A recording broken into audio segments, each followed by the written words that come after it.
Hello guys! Good morning! Again, welcome to Angel Baking with Mommy.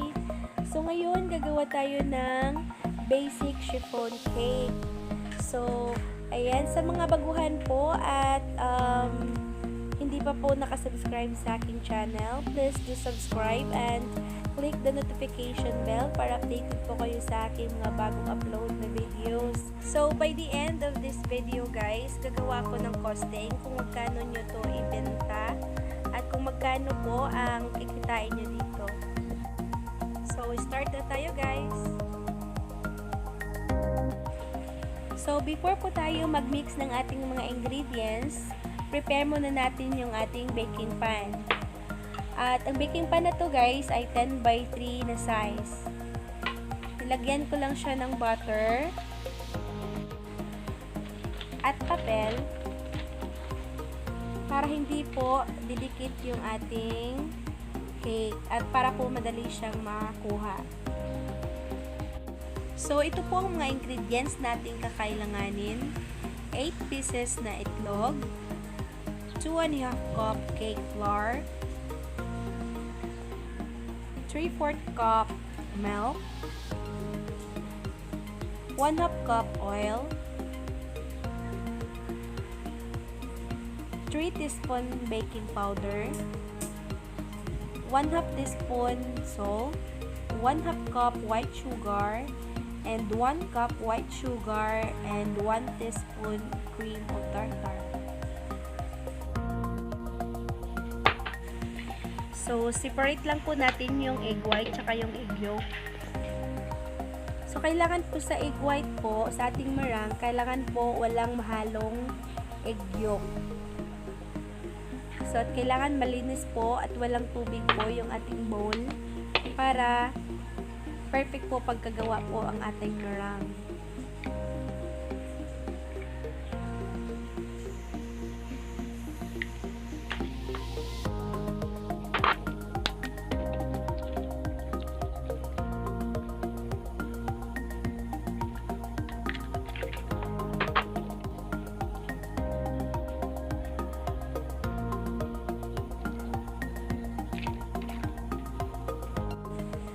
So, isi-set aside muna natin yung ating egg white po para sa ating meringue mixture later.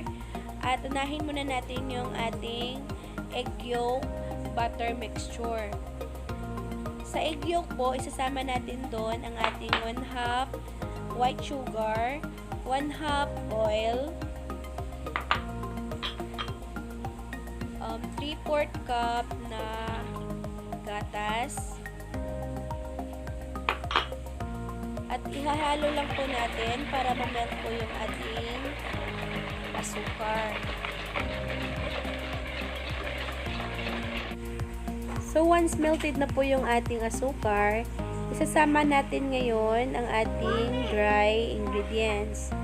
Yung cake flour at saka baking powder at yung asin.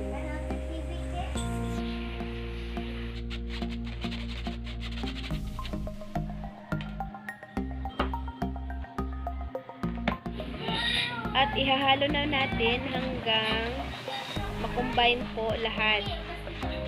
At maging smooth na po ang ating butter.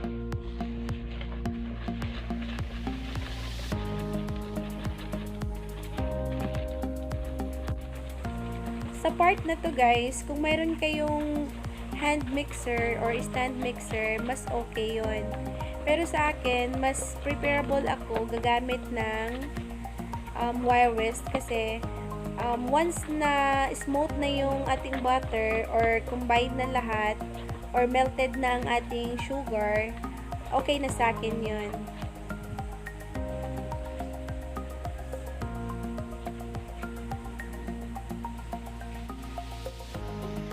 So, dito naman tayo sa ating meringue mixture. So, kailangan una, i-beat muna natin yung ating egg white. Tsaka ilagay natin yung ating cream of tartar.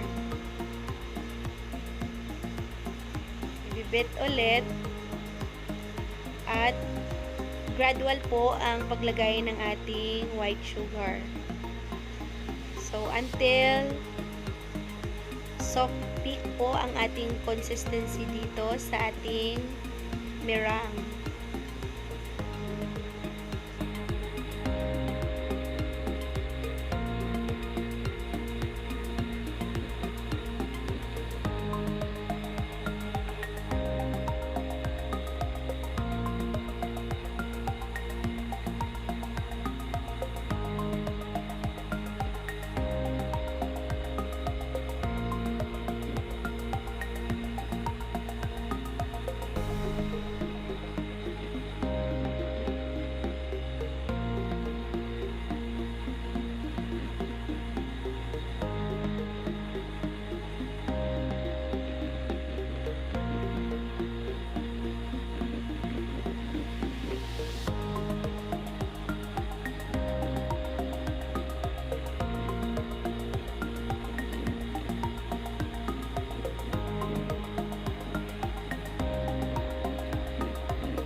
So, malapit na tayo sa consistency na gusto natin.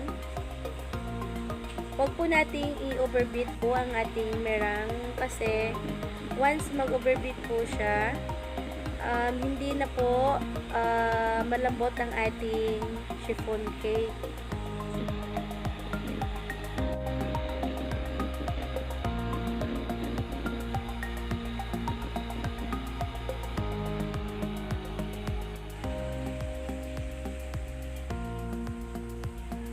So, ayan. Ganito po ang soft peak na hinahanap natin. Ayan. Perfect po ang ating meringue.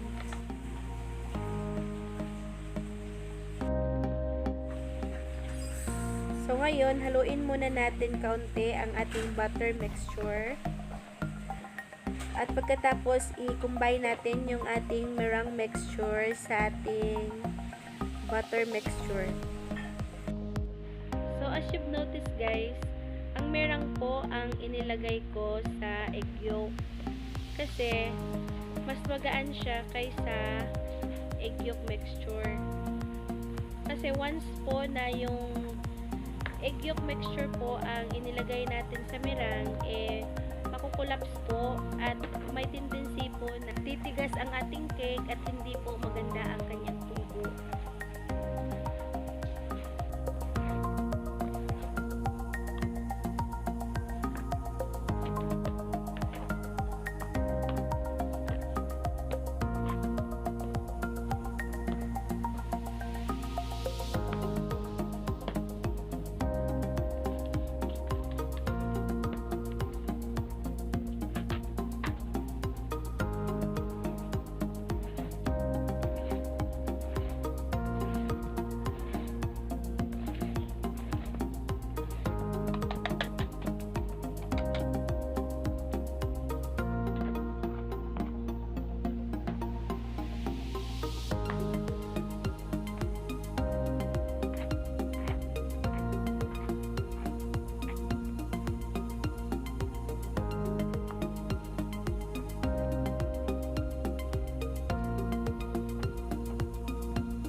So, if once combine na ang ating butter mixture, ready na po ito para isalin natin sa ating prepared baking pan.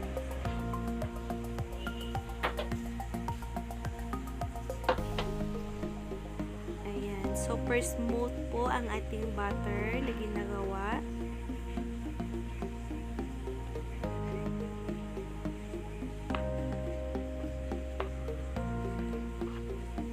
So, i-bake po natin ito ng 20 to 25 minutes.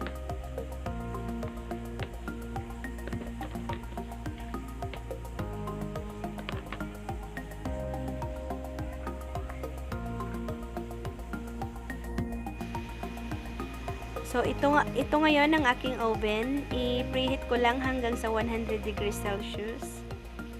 So, ayan, nag 100 degrees Celsius na siya. Isasalang ko ngayon ang aking cake. So, i-bake natin ang cake ng 20 to 25 minutes or until it becomes out clean.